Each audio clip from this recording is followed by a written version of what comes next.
یہ اس کا سبب ہے. سبب آیا، نماز فرض ہوئی، سبب ختم ہوا، نماز ختم ہو گئی. اب جب سبب ختم ہو گیا نا، اب آپ ظہر کی عصر کی نماز نہیں پڑھ سکتے، کیونکہ اس کا فرض جو ہے وہ جو ٹائم ہے اس کا فرضیت کا وہ ختم ہو گیا. اب آپ پڑھیں گے تو قضا کریں گے، وقت ہی نہیں ہو سکتا. اسی طرح دیکھیے رمضان شریف ہے. رمضان کا جو سبب ہے نا، روزے کا سبب وہ کیا ہے؟ رمضان کا مہینہ. رمضان کا مہینہ آتا ہے، سبب پیدا ہوتا ہے، ٹھیک ہے. 29 رمضان کو یا 30 رمضان کو وہ سبب فوت ہو جاتا ہے، ٹھیک ہے. اب سبب آیا، ہمارے اوپر روزے فرض ہو گئے. پھر کیا ہوتا ہے؟ 30 یا 29 دنوں کے بعد وہ سبب فوت ہو جاتا ہے. جیسے ہی شوال کا چاند نظر آتا ہے وہ سبب فوت ہو گیا. اب کیا ہوا کہ سبب آیا، چیز فرض ہو گئی، ٹھیک ہے. پھر سبب گیا تو چیز ختم ہو گئی. اس لیے ہم شوال کا روزہ نہیں رکھتے، کیونکہ اس کا سبب بھی ختم ہو جاتا ہے، ٹھیک ہے. اب آئیے حج کی طرف. حج کا سبب کیا ہے؟ بیت اللہ کی عمارت. یہ جو بیت اللہ ہے نا، اینٹوں کا بنا ہوا، پتھروں کا بنا ہوا. حج کے فرض ہونے کا سبب وہ اللہ تعالیٰ کا گھر ہے. وہ ایک دفعہ کیوں فرض ہوتا ہے؟ ابھی میں نے کہا نا وہ ایک دفعہ کیوں فرض ہوتا ہے. اس لیے کہ اللہ تعالیٰ کا جو گھر ہے نا وہ ہے سبب، اور یہ ایک ایسا سبب ہے کہ یہ جب سے پیدا ہوا ہے نا یہ فوت نہیں ہوتا. ظہر کی نماز ہے نا، ظہر کی نماز آپ نے مطلب 1:30 بجے ٹائم ہو گیا نا، آپ نے 1:30 بجے نماز پڑھ لی. اب 3:45 بجے تک اتنا ابھی ٹائم پڑا ہوا ہے ظہر کی نماز کا، آپ دوبارہ ظہر کی نماز نہیں پڑھ سکتے، کیونکہ دوبارہ آپ کے اوپر فرض ہی نہیں ہے، کیونکہ آپ نے ایک دفعہ اس ٹائم کے اندر پڑھ لی ہے، اب دوبارہ فرض نہیں ہوگی. اسی طرح جب ہم پیدا ہوتے ہیں نا تو ہمارے پیدا ہونے سے پہلے ہی اللہ تعالیٰ کا گھر زمین پر موجود ہے. یعنی جو مسلمان پیدا ہوتا ہے نا اس کے اوپر اب حج فرض ہے. کیوں؟ کیونکہ حج کا ٹائم ہے ابھی، ایسے ہی حج کا ٹائم ابھی ہے. اب کیا ہوتا ہے کہ جب وہ حج کر کے آ جاتا ہے نا، جب بھی حج کرے گا وہ اپنی عمر میں، جب بھی حج کرتا ہے نا تو حج کا ٹائم ابھی ختم نہیں ہوتا. کیونکہ جس طرح ایک ٹائم میں ایک نماز ایک ہی دفعہ فرض ہوتی ہے نا اور ایک ہی دفعہ پڑھی جاتی ہے، اسی طرح ہماری عمر میں حج کا سبب پیدا ہو چکا ہوتا ہے پہلے. اس لیے ہم ایک عمر میں اپنی زندگی میں ایک ہی دفعہ حج کریں گے. کیوں؟ اس لیے کہ حج کا ٹائم ختم ہی نہیں ہوتا. سمجھ آئی؟ حج کا سبب نہیں ختم ہوتا. حج کا سبب ہے کعبۃ اللہ کی عمارت. تو جب سے وہ عمارت بنی ہے تب سے ہمارے اوپر حج کیا ہے؟ مسلمانوں کے اوپر فرض ہے. تو جس نے ایک دفعہ حج کر لیا نا تو وہ اس پر دوبارہ اس لیے فرض نہیں ہوتا کیونکہ حج کا سبب فوت ہوتا ہی نہیں ہے. جس چیز کا سبب فوت ہو جائے نا اور فوت ہو کر دوبارہ پیدا ہو، جتنی دفعہ وہ دوبارہ پیدا ہوگا اتنی دفعہ ہمارے اوپر وہ چیز دوبارہ سے لاگو ہو جائے گی. اس کا فجر کا ٹائم ہر 24 گھنٹے کے بعد دوبارہ زندہ ہو جاتا ہے. ٹائم آتا ہے، سبب پیدا ہوتا ہے، یعنی ٹائم آیا پھر فوت ہو گیا، پھر 24 گھنٹے کے بعد پھر آیا پھر فوت ہو گیا، پھر 24 گھنٹے کے بعد پھر آیا پھر فوت ہو گیا. یہ جو چیز ہے کہ سبب آتا ہے پھر چلا جاتا ہے، پھر آتا ہے پھر چلا جاتا ہے. تو جتنی دفعہ سبب نئے نئے ٹائم پہ آئے گا، ہر دفعہ نیا آئے گا، ہمارے اوپر وہ چیز واجب ہوتی چلی جائے گی، فرض ہوتی چلی جائے گی. کیونکہ دیکھیں نا، زور کا ٹائم آتا ہے، عصر کا ٹائم آتا ہے پھر ختم ہو جاتا ہے، رمضان کا مہینہ آتا ہے پھر ختم ہو جاتا ہے. لیکن کعبہ جب آیا تو ختم ہوا ہی نہیں، کعبہ آ کر ختم نہیں ہوا. اس لیے ہر مسلمان کے اوپر ایک ہی دفعہ حج فرض ہوتا ہے، کیونکہ ایک ٹائم میں آپ 2 دفعہ کوئی بھی فرض ادا کر ہی نہیں سکتے. یہ ہے ٹیکنیکلی وجہ کہ ہمارے اوپر حج زندگی میں فرض ایک دفعہ ہی کیوں ہوتا ہے. تو سامعین من، چونکہ میں نے بات کی کعبۃ اللہ کی عمارت کی، تو آج کا جو جمعہ ہے انشاءاللہ اس کے اوپر مختصراً کعبے کی عمارت کے حوالے سے انشاءاللہ ہم بات کریں گے، اور اس کے بعد پھر آگے حج اور حجۃ الوداع کا خطبہ انشاءاللہ اگلے جمعہ پر ہم بیان کریں گے. تو سامعین من، اللہ رب العزت نے، اب ہم یہ پڑھنے لگے ہیں کہ کعبے کو آج تک کتنی دفعہ تعمیر کیا گیا ہے، کب پہلی دفعہ کیا گیا تھا اور آخری دفعہ کب کیا گیا، اور اس کے دوران وہ کتنی دفعہ تعمیر ہوتا رہا ہے. آج کا ہمارا مختصر سا موضوع یہ ہے. سامعین من پہلے سن لیں کہ کعبے کو آج تک تاریخ کے تناظر میں دیکھا جائے تو کعبے کو 11 دفعہ تعمیر کیا گیا ہے. کعبے کو 11 دفعہ تعمیر کیا گیا. اللہ رب العزت نے ارشاد فرمایا کہ انی جاعل فی الارض خلیفہ. اللہ تعالیٰ نے فرشتوں کے سامنے یہ کلام فرمایا کہ میرے فرشتوں میں زمین میں نا اپنا نائب بنانے لگا ہوں، یعنی انسان بنانے لگا ہوں، آدم بنانے لگا ہوں. تو فرشتوں نے کیا کہا؟ نہیں یا اللہ تو اس کو نہ بنا، وہ تو جب تو اس کو بنائے گا تو وہ تیری نافرمانی کریں گے، جو جن کاموں سے تو انہیں روکے گا وہ وہی کام کریں گے، قتل و غارت کریں گے، حرام کھائیں گے، نافرمانیاں کریں گے تیرے، اس کو نہ بنا. تو ہم ہیں نا تیری عبادت کرنے کے لیے، ہم ہیں نا تیرے پاس سجدے کرنے کے لیے. تو اللہ پاک نے ان کو آگے سے جواب کیا دیا کہ جو میں جانتا ہوں نا وہ تم نہیں جانتے. فرشتے اس بات سے ڈر گئے، فرشتے نا اللہ تعالیٰ کے اس جواب سے ڈر گئے کہ اللہ پاک کہیں غضبناک نہ ہو جائے اور ہمیں سزا نہ دے دے. فرشتوں نے معافی کے طور پر کیا کیا؟ اللہ تعالیٰ کا جو عرش ہے نا، ٹھیک ہے، اس کے 3 چکر لگائے اس طرح معافی کے طور پر. فرشتوں نے ایسے 3 چکر لگائے، یعنی کہ 3 طواف کیے کہ یا اللہ تمہیں معاف کر دے، ہم سے کوئی بہت بڑی غلطی ہوگی، ہم وہ نہیں چاہتے تھے، ہمارا مطلب یہ نہیں تھا. بہرحال جو بھی انہوں نے کہا، معافی کے طور پر انہوں نے کیا کیا؟ اللہ تعالیٰ کے عرش کے نا ایسے 3 چکر لگائے اور معافی مانگی اللہ تعالیٰ سے. ٹھیک ہے، جب اللہ تعالیٰ سے معافی مانگی تو اللہ پاک نے ان کے لیے اپنے کن فیکون کے جملوں سے بیت المعمور بنا دیا. ٹھیک ہے، بیت المعمور جس طرح زمین پر یہ کعبہ ہے نا، تو عرش پر اللہ تعالیٰ کے پاس بالکل اسی کی سیدھ پر اوپر بھی کعبہ ہے. وہ جو اوپر والا کعبہ ہے نا اسے بیت المعمور کہتے ہیں. ٹھیک ہے، اللہ پاک نے فرشتوں کے لیے بیت المعمور بنا دیا اور فرمایا کہ اب تم نا اس کا طواف کیا کرو. اب ابتداءً حضرت آدم علیہ السلام کی تخلیق کے بعد حضرت آدم بھی بیت المعمور کا طواف کیا کرتے تھے. تو سامعین من سب سے پہلا جو کعبہ اوپر بنایا گیا نا وہ فرشتوں نے بنایا تھا. ٹھیک ہے، وہ فرشتوں نے بنایا. اب اللہ پاک نے فرمایا کہ جاؤ زمین پر جاؤ اور زمین پر جا کر بالکل اس کے نیچے اسی کی مثل اور جتنی برکتوں عظمتوں والا یہ والا تم نے گھر بنایا ہے نا، اسی طرح کا گھر تم نیچے زمین پر بھی جا کے بناؤ. تو مطلب کیا ہوا کہ بیت المعمور کے بعد زمین کے اوپر جو سب سے پہلا کعبہ بنایا گیا تھا نا وہ فرشتوں نے بنایا تھا. وہ پہلا کعبہ جو بنا وہ فرشتوں نے بنایا تھا. اس کے بعد پھر وہ لمبی کہانی آپ سب جانتے ہیں کہ آدم علیہ السلام کی وہ لمبی کہانی، پھر آدم علیہ السلام کو زمین پر بھیج دیا گیا، وہ ایک خطا ہو گئی تو زمین پر آ گئے، زمین پر آئے، پھر معافیاں مانگتے رہے، پھر معافی ہو گئی، پھر معاملات سیدھے ہو گئے سارے.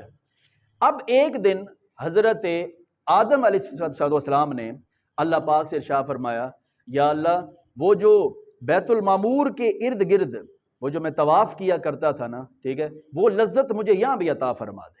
ٹھیک ہے، تو جب آدم علیہ السلام کو بنایا گیا تو اس کے بعد پھر آدم علیہ السلام کو اللہ پاک نے وہ جگہ بتائی کہ اس جگہ پر یہ بالکل بیت المعمور کے نیچے فرشتوں نے یہاں پر آ کر جو ہے وہ کعبہ تعمیر کیا تھا، تو آپ بھی اس جگہ پر کیا کریں؟ کعبے کو تعمیر کر دیں. اب یاد رکھیں یہ بڑی پرانی بات ہے، بڑی ابتدان بات ہے. شروع میں جب آدم علیہ السلام نے کعبہ بنایا تھا نا وہ اس طرح نہیں تھا جس طرح آج آپ کو نظر آتا ہے. اس کی صرف بنیادیں تھی بس. جیسے آپ ایک پلاٹ خریدتے ہیں نا تو ایمی 2-4 فٹ جو ہے نا وہ ایسے باؤنڈری بنا دیتے ہیں، دیواریں بنا دیتے ہیں جی. تو کعبہ ابتدان اس طرح بنا ہوا تھا بس. ٹھیک ہے، تو اس کا طواف اس دور میں پھر کیا جاتا تھا ابتدا کے طور پر. اس کے بعد پھر کیا ہوا؟ آدم علیہ السلام اپنی وقت کے مطابق اس دنیا کو چھوڑ کر چلے گئے. تو اس کے بعد حضرت شیس علیہ السلام جو آپ کے بیٹے ہیں ان کو اللہ پاک نے نبوت عطا فرمائی. تو پھر حضرت شیس علیہ السلام نے دوسرا بندہ زمین کے اوپر آدم کے بعد، پہلے فرشتے ہو گئے، دوسرے آدم ہو گئے، پھر یہ تیسرا یہ بندہ ہو گیا. انہوں نے پھر کعبے کو تعمیر کیا جب یہ اپنے دور میں آئے تھے. ٹھیک ہے، انہوں نے جب کعبے کو تعمیر کیا تو اب انہوں نے ان دیواروں کو اور اونچا کر دیا، یہ یوں سمجھ لیں کہ چھت تک کر دیا. شیس علیہ السلام کے ہاتھ سے جو کعبہ بنایا گیا تھا وہ اب اتنا ہی کعبہ تھا کہ اس کی صرف نا دیواریں بنی ہوئی تھی، چھت اس کے اوپر بھی نہیں تھا. آدم علیہ السلام کے زمانے میں بھی چھت کوئی نہیں تھا، حضرت شیس کے زمانے تک بھی چھت کوئی نہیں تھا، حضرت ابراہیم علیہ السلام کے زمانے تک بھی کعبے کا چھت کوئی نہیں تھا۔ کعبہ بغیر چھت کے صرف دیوار ہی تھی اس کی، ٹھیک ہے، اس کی صرف دیوار تھی۔ اچھا اب کیا ہوا، چوتھے نمبر پر کعبے کو تعمیر کیا حضرت ابراہیم علیہ السلام نے۔ اب وہ سارا واقعہ اللہ پاک نے قرآن پاک میں شاہ فرمایا وَإِذْ يَرْفَعُ إِبْرَاهِيمُ الْقَوَاعِدَ مِنَ الْبَيْتِ وَإِسْمَاعِيلُ رَبَّنَا تَقَبَّلْ مِنَّا إِنَّكَ أَنْتَ السَّمِيعُ الْعَلِيمُ، یہ پوری آگے لمبی ساری بات۔ حضرت ابراہیم علیہ السلام نے پھر کعبہ بنایا۔ اب جب حضرت ابراہیم السلام نے کعبے کو تعمیر کیا نا، تو یہ وہ پہلا دور تھا کہ جب کعبے کے اوپر چھت بنا دی گئی، ٹھیک ہے۔ اور اب ویسے تو ابتداءً ہی خیر ایسے ہی تھا کہ کعبہ جو ہے وہ ابتداءً ایسے جیسے آج نظر آتا ہے نا، چورس، بالکل سکیئر فٹ کے حساب سے بنا ہو، مثال کے طور پہ 10 فٹ ادھر، 10 ادھر، 10 ادھر، 10 ادھر۔ پہلے ایسا نہیں تھا، پہلے وہ مستطیل شکل میں تھا، ریکٹ اینگل میں تھا، مستطیل شکل میں تھا، یعنی جس طرح یہ ڈائز پڑا ہوا نا، یہ ڈائز جیسے ایسے لمبا اس طرح، پھر اس طرح، پھر اس طرح، اور پھر اس طرح۔ یہ کعبے کی عمارت وہ تھی جو فرشتوں نے آ کے بنائی تھی۔ کعبہ چورس نہیں تھا شروع میں بھی، ٹھیک ہے۔ تو حضرت ابراہیم علیہ السلام نے جو کعبہ بنایا تھا وہ بھی اسی طرح ہی تھا، اسی طرح دیواریں اٹھائی گئی تھی اور آپ نے اس کے اوپر جو ہے وہ چھت بنا دی۔ اب یہاں پر 2-3 باتیں بڑی اہم ہیں، جو بڑی پیاری باتیں ہیں، کچھ عقیدے کی باتیں بھی ملتی ہیں ہمیں۔ ابراہیم علیہ السلام نے جب کعبہ بنا لیا، ٹھیک ہے، پھر اللہ تعالیٰ سے فرمایا یا اللہ یہ جو میں نے تیرا کام کیا، تیرا گھر بنایا ہے، اس کو تو اپنی بارگاہ میں قبول فرما لے۔ جب کعبہ بن گیا، دعائیں مانگ لی، اب اللہ پاک نے شاہ فرمایا، اچھا یہ جملہ آپ نے ضرور سنا ہوگا، لیکن میں اس کے اوپر 2 باتیں بڑی خاص کرنے والا ہوں، اس کو آپ نے ذرا غور سے سننا ہے۔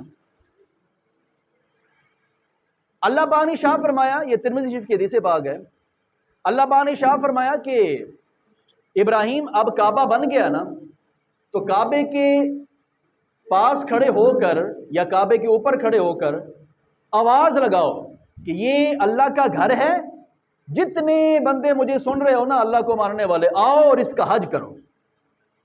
اب یہ مشہور بات ہے، آپ نے سنی ہوئی ہے کہ جی آپ نے عرض کیا یا اللہ اب میں ایک انسان ہوں، اب میری آواز اتنی تو نہیں ہے کہ میں یہاں سے بولوں گا تو سارے ہی سن لیں گے، پوری کائنات تو نہیں سن سکتی، میری آواز کہاں تک جائے گی؟ تو اللہ بادشاہ فرمایا تم آواز نکالو، آواز پہنچانا میرا کام ہے، میں پہنچا لوں گا آواز۔ پھر آپ نے ارشاد فرمایا، آپ نے اعلان کیا، اللہ پاک نے اس پوری آواز کو پوری کائنات تک، جہاں تک رب چاہتا تھا اس نے وہ آواز پہنچا دی۔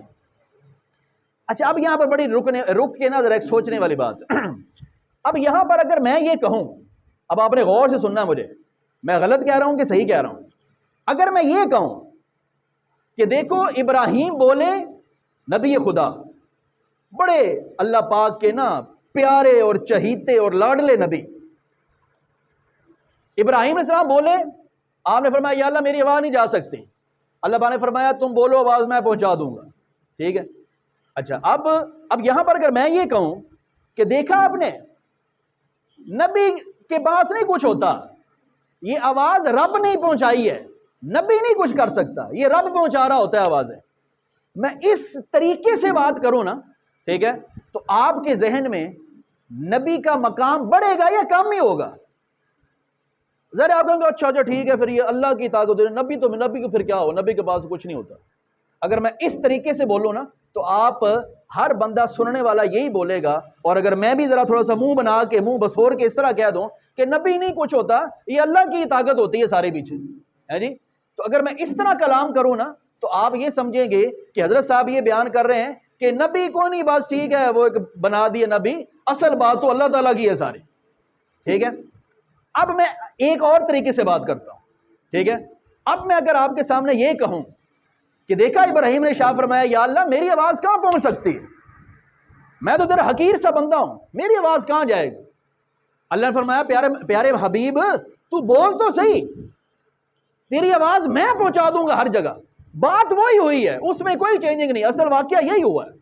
مسئلہ کیا ہے کہ میں تشریح کیسی کروں گا، یہاں پر بیٹھنے والے اس کی تشریحات کیا کرتے ہیں، ٹھیک ہے۔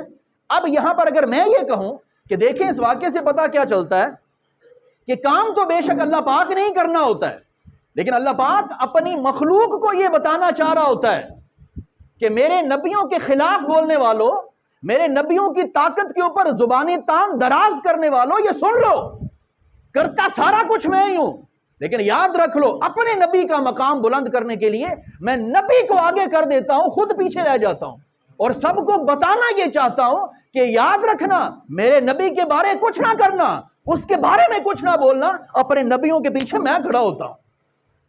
اب اس طرح جب بولیں گے تو آپ کے ذہن میں کیا جائے گا؟ تو سامعین من، اللہ پاک علی کل شیء قدیر ہے، وہ چاہتا تو کوئی نبی نہ بھیجتا، وہ چاہتا تو کوئی کتاب نہ بھیجتا، وہ ہم میں سے ہر ایک کو الگ الگ ہدایت دے دیتا، وہ ایسا کر سکتا تھا، لیکن نہیں سامعین من، یہ اس کا طریق نہیں ہے۔ وہ کہتا ہے پہلے میرے نبیوں سے محبت کرو پھر میرے پاس آؤ۔ تو آپ نے بولا یا اللہ پھر میں بولنے لگا ہوں، میری آواز تم پہنچانا۔ تو سامعین من، علماء فرماتے ہیں کہ پھر جس نے اس آواز کے اوپر لبیک کہا تھا، وہ چاہے ماں کے بطن کے اندر تھے، وہ عالم ارواح میں تھے، وہ جس جگہ بھی تھے، جس نے اس آواز پر لبیک کہا، وہ اپنی اس زندگی کے اندر حج کیے بغیر مرے گا نہیں۔ اب اللہ تعالیٰ نے ہمیں وہ توفیق دی ہے کہ نہیں دی؟ ہم میں سے جتنے جا چکے ہیں ان کو تو سرٹیفکیٹ مل گیا کہ انہوں نے اس آواز کے اوپر لبیک کہا تھا، ٹھیک ہے۔ اب جس نے نہیں کہا تھا، یہ اللہ اور اس کے بندے کا معاملہ ہے، اس کے اوپر بہرحال ہم اب سوال نہیں کریں گے۔ اس کے بعد سامعین من، قبیلہ جرحم آیا، اس نے اس کی تعمیر دوبارہ سے کی، خراب ہو گئی تھی دیواریں، دوبارہ سے کی۔ پھر القمہ ایک قوم گزری ہے، اس نے پھر دوبارہ کی۔ اس کے بعد 7ویں نمبر پر قصی بن قلاب، یہ نبی پاک صلی اللہ علیہ وسلم کے یعنی داداؤں میں سے ہیں قصی، انہوں نے کعبے کی تعمیر کی۔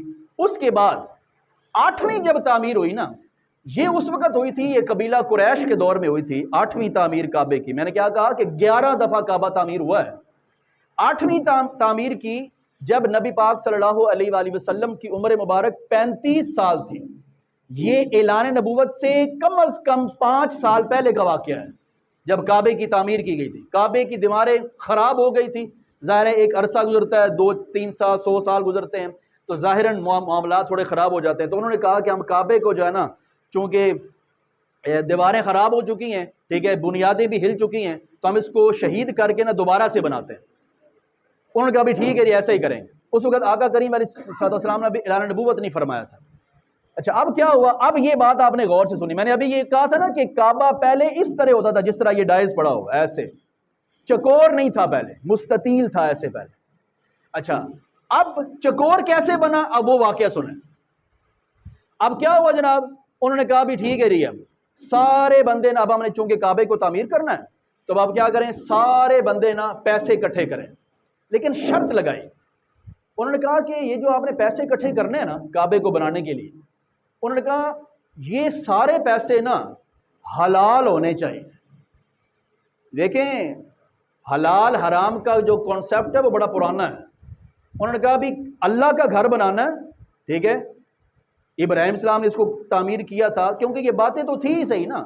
دیکھیں نا آج بھی جو بندے مسلمان نہیں ہیں لیکن اسلامی شعار کو جانتے ضرور ہیں، اس وقت بھی جو کافر تھے نا، وہ جس طرح کے بھی تھے، آپ کو پتا نا حج تو کافر بھی کرتے تھے۔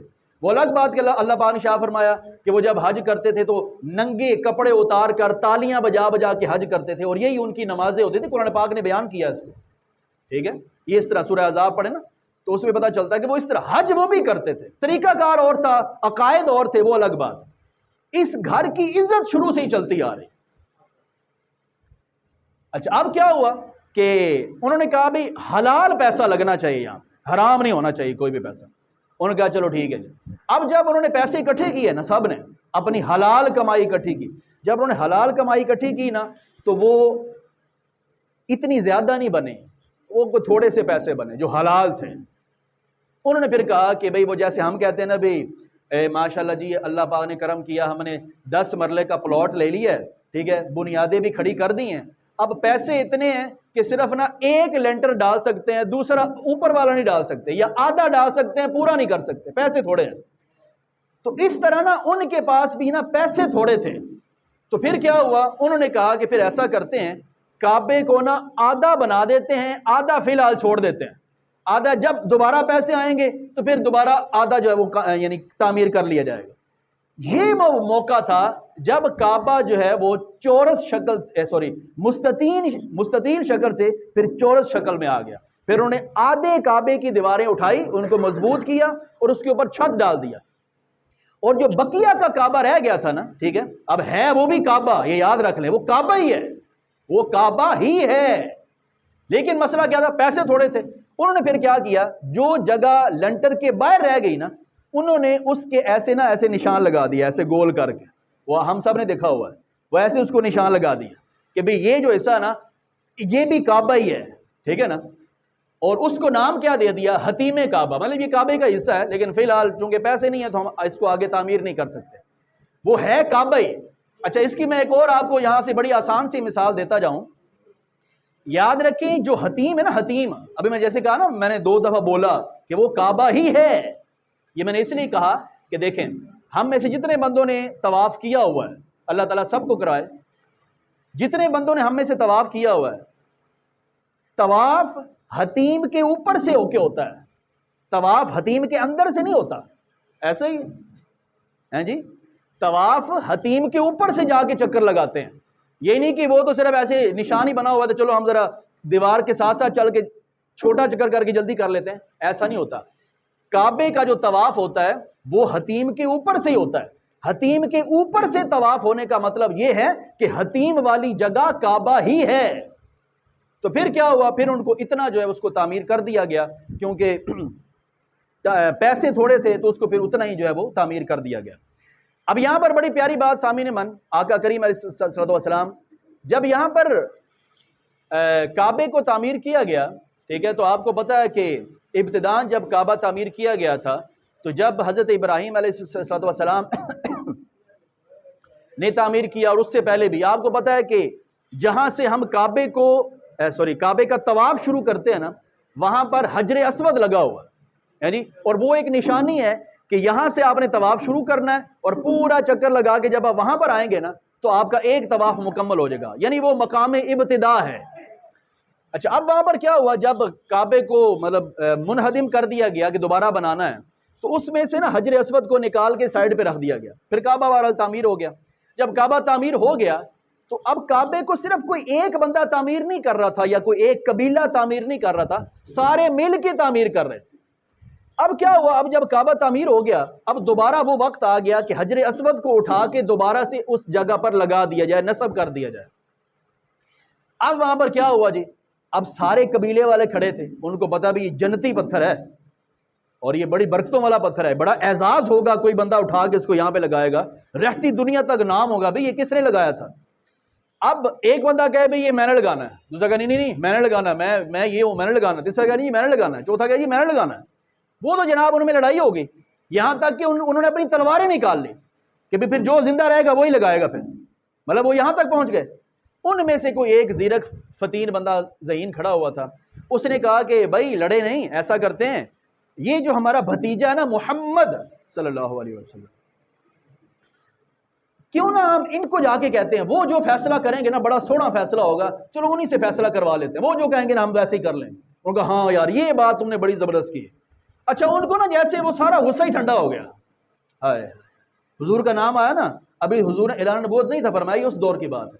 ان کا اچھا انہوں نے فیصلہ کرنا، پھر ٹھیک ہے بلائیں جی، ان کو بلائیں۔ حضور کو بلایا گیا، حضور نے شاہ فرمایا کہ ایسا کرتے ہیں کہ کل آج نہیں، کل صبح جیسے ہی مطلب سورج طلوع ہوگا، یعنی فجر کا ٹائم ہوگا، یوں حساب لگا لیں، جو بندہ سب سے پہلے اس کعبے کے پاس یا حتیم کعبہ کے پاس آ کے کھڑا ہوگا نا سب سے پہلے، وہ اپنے ہاتھ سے اٹھا کے نا پتھر یہاں پہ لگائے گا۔ ان کا لے بھی بس ٹھیک ہو گیا، کل سے ایسا ہی ہوگا، سارے مطمئن ہو گئے بھی کل سے ایسا ہی ہوگا، ٹھیک ہے جی۔ اب مجھے ذرا یہ بات بتائیں، اللہ تعالیٰ کی کرنی چیک کریں ذرا، ہم میں سے ماشاءاللہ میرے اسٹوڈنٹ بچے بیٹھے ہیں یہاں پر، صبح جو ہمارا رزلٹ ہو اسکول میں ہے جی، اور بڑا ڈاڈا کوئی بھی ہم نے پیپر دیا ہوا ہو، صبح رزلٹ ہو، رات کو نیند آتی نہیں آتی؟ ویسے کوئی کام بندے کا ہونا ہو، رات کو نیند ہی نہیں آتی یار۔ وہ کافر جو اس کعبے کو، اس پتھر کو وہاں پر نصب کرنے میں تلواریں نکال کے کھڑے ہو گئے، ان کو کہا گیا بھی صبح جو سب سے پہلے آئے گا نا وہ پتھر یہ اٹھا کے وہاں پہ لگا دے گا۔ اب آپ مجھے حساب لگا کے بتائیں کہ کیا یہ کنڈیشن، یہ سچویشن ایسی تھی کہ کافر گھر جا کے سو جاتے، ان کو نیند کیسے آتی؟ لیکن یہ کرنی تھی اللہ تعالیٰ کی، اللہ پاک نے ان کو وہاں پہ جا کے نہ بس سلا ہی دیا۔ جب صبح طلوع ہوئی تو نبی پاک صلی اللہ علیہ وآلہ وسلم، اللہ نے ان کو لیٹ کر دیا نا، تو آقا کریم علیہ السلام سب سے پہلے اس حتیم کعبہ کی جگہ پر کھڑے ہوئے، اس کے بعد سارے ہی آ گئے، اللہ نے کمال کر دیا، اس کے بعد سارے ہی آ گئے۔ اب کیا ہوا، جب ان سب نے دیکھا نا کہ حضور صاحب سب سے پہلے وہاں پہ کھڑے ہوئے، سب کا غصہ ختم ہو گیا، ان کے بعد چال بھائی ٹھیک ہے، اب یہ ہمارا بھتیجا جو کہے گا ہم وہی کریں۔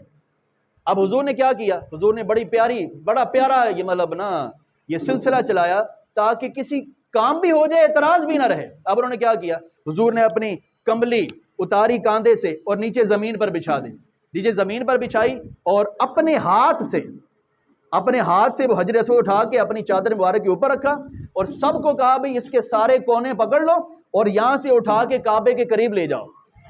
وہ سارے جب اٹھا کے کعبے کے قریب لے گئے نا، ان کا دل مطمئن ہو گیا کہ ہم نے گویا سب نے اس پتھر کو اٹھا لیا۔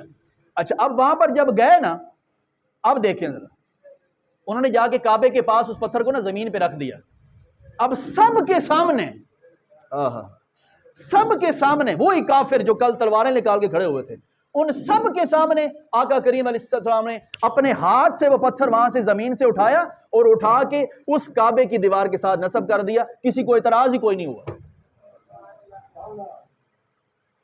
اس طرح وہ کعبے کے ساتھ وہ پتھر لگا، اور وہ جو آخری ٹائم لگاتے ہوئے اس کو جو ہاتھ لگے تھے نا پتھر کو، وہ حضور ہی کے ہاتھ لگے ہوئے تھے، اور اسی حضور کے مس شدہ پتھر کو آج ہم چومتے ہیں جا کے، اسی کو چومتے ہیں۔ اور پتہ ہے اللہ پاک نے شاہ فرمایا جو حجر اسود کو چومتا ہے نا، وہ سمجھ لے اس نے اللہ تعالیٰ کے دائیں ہاتھ کو چوم لیا ہے۔ جس نے اللہ پاک نے شاہ فرمایا یہ جو حجر اسود ہے نا، یہ میرا دایاں ہاتھ ہے، یہ میرا دایاں ہاتھ ہے۔ اور پھر یاد آئی نا وہ حضرت عمر فاروق والی بات، اتنا کچھ جو میں آپ کو سنا رہا ہوں یہ حضرت عمر فاروق کو نہیں پتا کہ اللہ پاک نے کیا ارشاد فرمایا کہ حجر اسود میرا دایاں ہاتھ ہے۔ جس نے حجر اسود کو چوم لیا گویا کہ وہ یہ سمجھے اس نے اللہ تعالیٰ کے دائیں ہاتھ کو چوم لیا ہے۔ اس کے باوجود حضرت عمر فاروق کیا ارشاد فرماتے ہیں کہ اے حجر اسود مجھے تم سے کوئی لینا دینا نہیں، ہائے ہائے، مجھے تم سے کوئی لینا دینا نہیں، اور میں تو تمہیں صرف اسی لیے چوم رہا ہوں کہ میرے محبوب نے تمہیں چوما تھا، میں تو تمہیں صرف اس لیے چوم رہا ہوں۔ دیکھیں نا سامعین من، محبت کی بات ہر جگہ پر موجود ہوتی ہے، ہر جگہ پر موجود ہے، ہر جگہ پر، لیکن بات یہ ہے کہ اگر آپ اس طرح کی باتیں نیو جنریشن کو سنائیں، عوام کو سنائیں، اور اس طرح سوکھی کر کے سنا دیں کہ ان کے دل کو کچھ ہو ہی نہ، تو پھر یہ باتیں بیان کرنے کا مقصد کو نہیں رہ جاتا۔ باتیں بیان کرنے کا مقصد یہ ہے سامعین من کہ حج ہو، عمرہ ہو، نماز ہو، جو مرضی ہو، وہ ساری چیزیں اگر محبت رسول سے خالی ہے نا تو پھر کچھ بھی حاصل نہیں کیا، پھر 14-15 لاکھ لگا کے بھی جو حج کر کے آئے ہو نا، وہ پھر اللہ ہی قبول کرے تمہارا۔ اللہ تعالیٰ سے دعا ہے کہ ہمیں عمل کی توفیق عطا فرمائے۔ وما علیہ الا البلاغ۔